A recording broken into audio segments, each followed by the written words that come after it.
இன்றைக்கி நம்ம பார்க்க போகிற படம் அழகு. இந்த படத்தினுடைய பிளாட்டுன்னு பார்த்தா ஒரு நாய்க்கும் மனுஷனுக்கும் இருக்கக்கூடிய உணர்வை பற்றி வெளிப்படுத்தியிருக்கு இந்த படம். அதை எந்த அளவுக்கு ஃபுல்ஃபில்லாக எமோஷ்னலாக பண்ணியிருக்காங்க இல்லையா அப்படிங்கிறத பார்த்துடலாம்.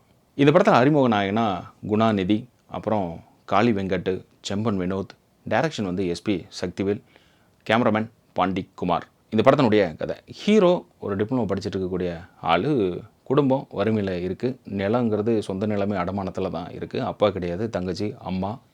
காலேஜில் ஒரு பஞ்சாயத்து, வெளியில் போப்பா கொஞ்ச நாளைக்கு அப்படின்னு அனுப்பிச்சி வைக்கிறாங்க. சும்மா இருக்க வேண்டாமே அப்படின்ட்டு, வீட்டுக்கு பாரமாக இருக்க வேண்டாமே அப்படின்ட்டு கேரளாவில் லப்பர் தோட்டத்துக்கு வேலைக்கு போகிறாப்புல. போகிற இடத்துல ஒரு பஞ்சாயத்து.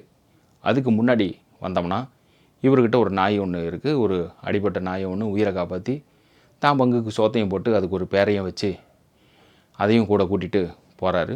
இவங்க போன இடத்துல ஒரு பஞ்சாயத்து. அங்கே இருக்கிற செம்பன் வினோத், அவர் பொண்ணுன்னா உயிர். அந்த பொண்ணுக்கு ஒரு சம்பவம் ஒன்று நடக்குது.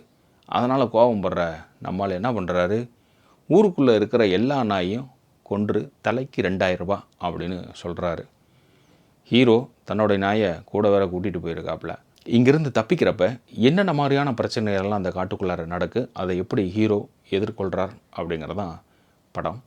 ஸோ இதில் நாய் வந்து அழகாக ஸ்மார்ட்டாக ப்ரெசென்ட் பண்ணியிருப்பாங்க.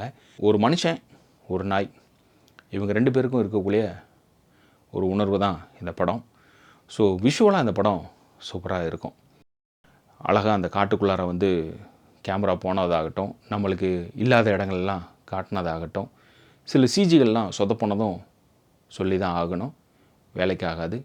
அது ஏன் அப்படிங்கிறது, பட்ஜெட் இல்லாத படத்துக்கு அவ்வளோதான் பண்ண முடியும் அப்படிங்கிற ஒரு லிமிட் வச்சுருப்பாங்க. அதனால தான் அந்த விளைவு ஏற்படுது, வேறு எதுவும் இல்லை. அதிக பட்ஜெட்டாக இருந்தால் அழகாக இன்னும் சிஜி வந்து இருந்திருக்கும். காளி வெங்கட் அவர் கொடுத்த கேரக்டரை அழகாக ப்ரெசென்ட் பண்ணியிருப்பார்.